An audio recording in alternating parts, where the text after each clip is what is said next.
여러분 안녕하십니까? 뉴스투데이 강원입니다. 강원자치도가 강원특별법의 제3차 입법과제 설명회를 강릉과 춘천에서 각각 개최합니다. 이번 설명회에서는 지난 6월에 출범한 강원특별자치도의 특별법에 담을 규제 완화 등 입법안을 설명하고 이에 대한 도민들의 의견을 들을 예정입니다. 영동 지역과 태백, 정선, 영월 지역의 주민들은 내일 오후 2시 강릉 라카이 센트파인 리조트에서 열리는 설명회에 참석하면 설명을 들을 수 있고 원주 등 내륙권 9곳 주민들은 오는 13일 오전 10시 춘천 세종호텔에서 열리는 행사에 참석하면 됩니다. 제22대 국회의원 선거의 지역구 예비후보자 등록이 선거일 120일 전인 내일부터 시작됩니다. 공무원 등 입후보 제한직에 있는 사람이 예비후보자로 등록하려면 등록 신청 전까지 사직해야 하고 예비후보자로 활동하지 않더라도 후보자로 등록하기 위해서는 선거일 90일 전인 내년 1월 11일까지 사직해야 합니다. 강원도 선관위는 예비후보자 등록을 앞둔 지금까지도 선거구가 획정되지 않아 유권자와 입후보 예정자의 혼란이 우려된다며 조속한 선거구 획정을 국회에 촉구했습니다. 2024 강원 겨울 청소년 올림픽 대회 지원을 위해 차출되는 공무원들의 출장비와 체류비까지 각 시군이 부담하게 하면서 논란을 빚고 있는데요. 올 여름 국제적인 망신을 샀던 새만금 국제 잼버리 대회의 악몽을 재현하지 않으려면 지금이라도 정부 차원의 대책이 나와야 하는 게 아니냐는 목소리도 나오고 있습니다. 윤하은 기자가 보도합니다. 새만금을 찾은 전 세계의 잼버리 대원들. 그늘 한 점 없는 뙤약볕에 그대로 노출되면서 온열 환자가 속출했고 뒤늦게 냉방버스 등이 투입됐지만 상황을 완전히 되돌리지 못했습니다. 행사는 파행을 겪다 결국 조기 퇴영으로 마무리됐습니다. 내년 1월 강원도에서 열리는 2024 강원 겨울 청소년 올림픽은 이런 실수를 반복하지 않으려 만반의 준비를 하고 있습니다. 가장 신경을 쓰는 것은 방한 대책입니다. 특히 빙상과 달리 야외에서 경기가 진행되는 설상 종목이 관건입니다. 평창과 횡성, 정선 등 실외 경기장에는 난방 쉼터가 설치되고 선수와 관람객, 운영 인력 모두에게 방한용품도 대거 지원합니다. 하지만 부족한 예산으로 인한 인력 운용이 논란으로 떠올랐습니다. 조직위는 대회 기간 동안 자원봉사자 2,030명, 중앙부처와 유관기관 공무원 1,525명, 자치단체 355명 등 5천여 명의 인력을 투입할 계획입니다. 하지만 IOC가 예산 상한선을 두고 있고 인건비 비율도 까다롭게 감사합니다. 이 때문에 공무원들의 출장비와 체류비를 원래 소속된 기관에서 부담해야 하는 처지입니다.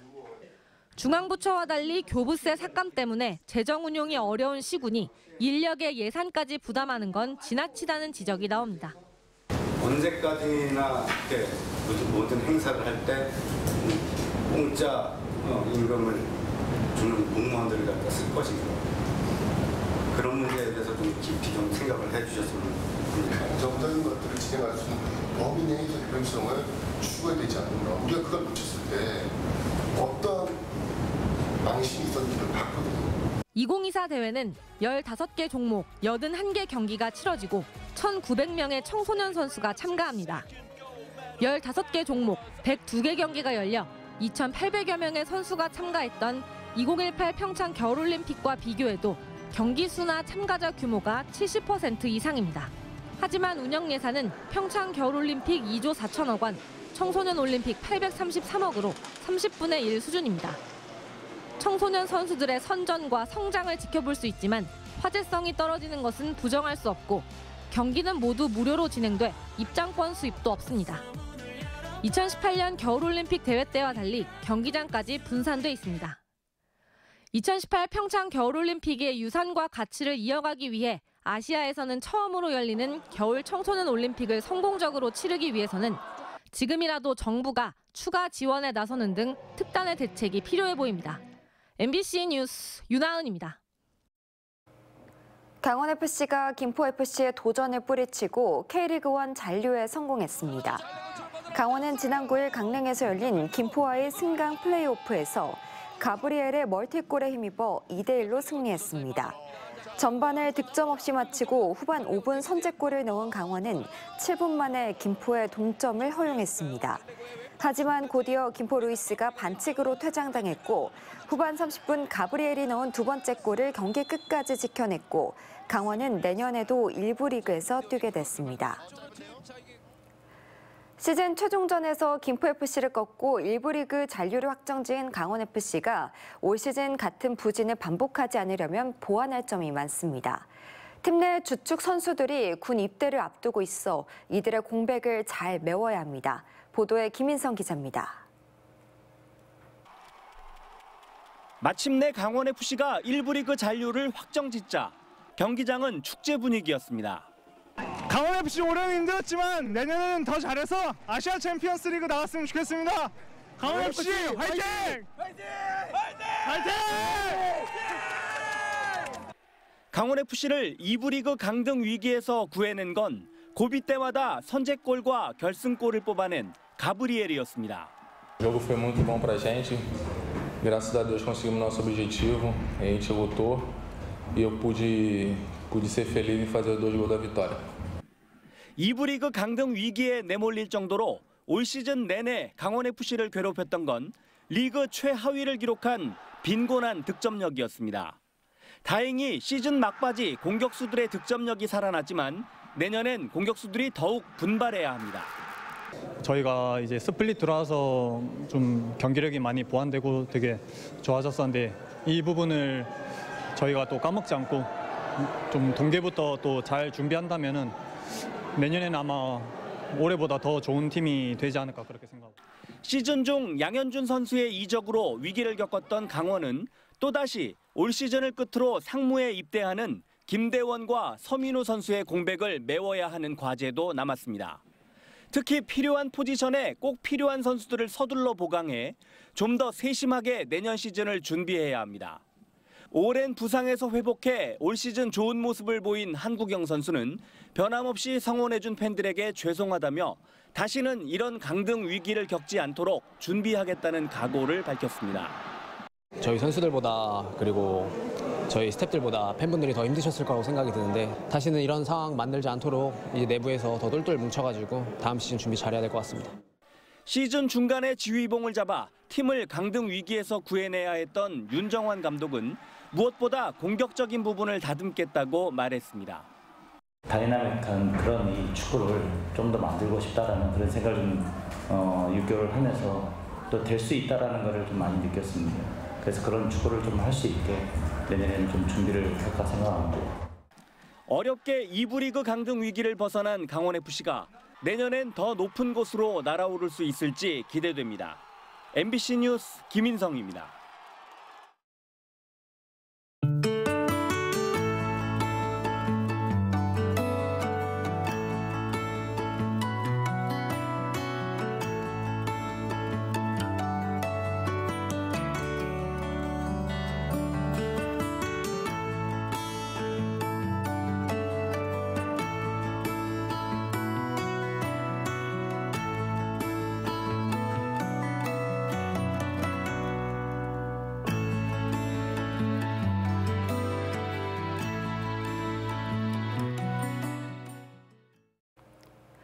올해 초등학교 취약 대상자 중에 미취학한 아동이 23명이었던 것으로 조사됐습니다.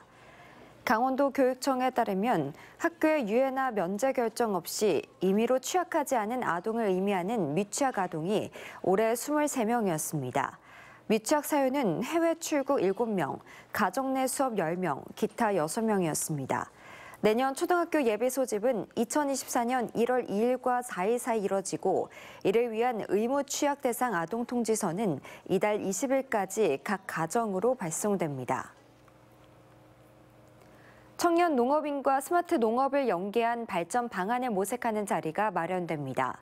강원도는 오늘 양양에서 청년과 스마트가 함께하는 강원 농업의 미래 워크숍을 열고 강원 과수 다축형 평면 수영 기반 스마트팜 등 우수 사례를 공유합니다.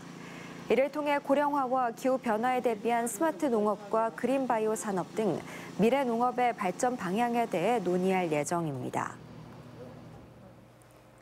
허영 국회의원이 대표 발의한 토지보상법 개정안이 국회 본회의를 통과하면서 춘천 호수 국가정원 조성 사업에도 속도가 붙을 전망입니다.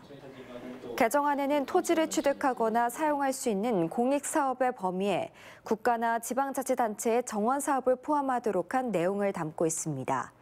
허 의원은 지방정원과 국가정원 조성에는 필요한 땅을 확보하는 게 중요한 만큼 개정안을 통해 춘천 호수 국가정원에도 탄력이 붙을 것으로 기대한다고 밝혔습니다. 강원경찰이 연말 연시를 맞아 오는 11일부터 23일 동안 특별 방범 활동에 나섭니다. 이에 따라 지역별로 집중 순찰 맞춤형 대책을 세우고 유관기관과 함께 방범 활동을 추진합니다. 또 여성 1인 근무사업장과 무인 점포 등 범죄 발생 우려업소를 대상으로 정밀 진단을 진행해 보완책을 마련해 나갈 계획입니다. 이 밖에 해맞이 관광 명소에서 교통안내 특별 비상근무를 실시하고 음주운전 단속도 강화할 방침입니다. 해경이 국내 체류 중에 대마를 재배하고 흡연한 외국인을 검거했습니다. 동해지방해양경찰청은 동해항으로 입국해 난민 신청 자격으로 체류 중인 러시아인 20대 A씨를 지난 11월 27일 울산의 한 오피스텔에서 대마를 재배하고 흡연한 혐의로 검거해 구속 송치했다고 밝혔습니다. 해경에 따르면 A씨는 베란다에서 은밀하게 대마를 재배하면서 숯을 설치해 탈취하는 등 치밀한 범행을 보였고 잠복 수사를 통해 검거했다고 설명했습니다. KTX 동해선의 주중 운행 열차가 늘어나고 첫차와 막차 시간이 조정됩니다. 이철규 국회의원에 따르면 KTX 동해선의 주중 운행 횟수가 오는 29일부터 상하행 한 편씩 증편 투입돼 동해역 출발 서울행 첫차는 현재 오전 10시 5분에서 7시 15분으로 기존 막차는 서울역 출발 18시 31분에서 청량리 출발 20시 15분으로 조정됐습니다. 이와 함께 태백선 ITX 마음도 정차역과 운전 시간이 조정돼 청량리역에서 태백역 소요 시간이 기존 3시간 6분에서 2시간 54분으로 단축됩니다. 태백 365 세이프타운에 지난 2020년부터 입장료의 대부분을 지역사랑 상품권으로 환원하고 있는 가운데 올해 환원액이 10억 원을 넘었습니다. 태백시 365 세이프타운은 올해 발권 기준 매출액이 12억 원에 달해 지난해보다 1억 원가량 증가했으며 이 가운데 10억 원가량을 지역화폐 상품권으로 관람객에게 지급했다고 밝혔습니다. 태백시는 365 세이프타운 입장요금 2만 2천 원 가운데 2만 원을 되돌려줘 체류 기간을 늘리며 연계 관광을 유도하고 있습니다. 한국스키장 경영협회가 연말을 맞아 춘천 지역의 다문화 가족을 초청해 스키 캠프를 열었습니다. 9일부터 이틀 동안 엘리시안 강촌 리조트에서 열린 캠프는 다문화 가족 54가구 130여 명을 대상으로 진행됐습니다. 협회는 농협강원본부 레고랜드와의 협업으로 스키 캠프와 함께 경제교육, 레고랜드 체험 등 다양한 프로그램을 제공했습니다. 농협중앙회 강원본부가 지난 4월부터 11월까지 도내 유치원생과 초중고등학생을 대상으로 도농협동 농촌체험학습을 진행했습니다. 도농협동 농촌체험학습 사업은 농촌마을의 활력을 되찾고 농해 소득을 증대시키기 위해 마련됐습니다. 올해 도내 26개 팜스테이 마을에서 8,652명의 어린이와 청소년들이 농촌체험에 참여했고 강원농협은 7,500만 원의 체험학습비를 지원했습니다. 강원문화재단이 15일부터 이틀 동안 춘천 롯데시네마에서 제7회 강원영화제 해시네마 페스티벌을 개최합니다. 올해 강원영화제는 역대 가장 많은 47편이 출품됐고 예심을 통과한 단편 영화 15편을 4개 부문으로 나눠 상영합니다. 또 16일에 진행되는 지역영화 활성화 포럼에서는 지역 영상 생태계 위기와 극복 방안을 놓고 주제 발표와 토론이 진행됩니다. 폐회식에서는 작품상인 황금 감자상과 관객상인 황금 옥수수상을 수여할 예정입니다. 용문 홍천 광역철도 유치를 위한 1차 결과가 이달 안에 나올 예정입니다. 홍천구는 이달 안에 기획재정부가 예비타당성 조사 대상 사업을 결정할 것으로 본다며 대상 사업으로 선정돼야 다음 단계 추진이 가능하다고 밝혔습니다. 홍천구는 대상 사업으로 선정돼 예비 타당성 조사를 받게 되더라도 낮은 경제성으로 최종 선정까지는 장애물이 많다며 경제성 보완 대책과 함께 지역 균형 발전 등 또 다른 층위에서의 당위성도 만들어 나갈 계획입니다.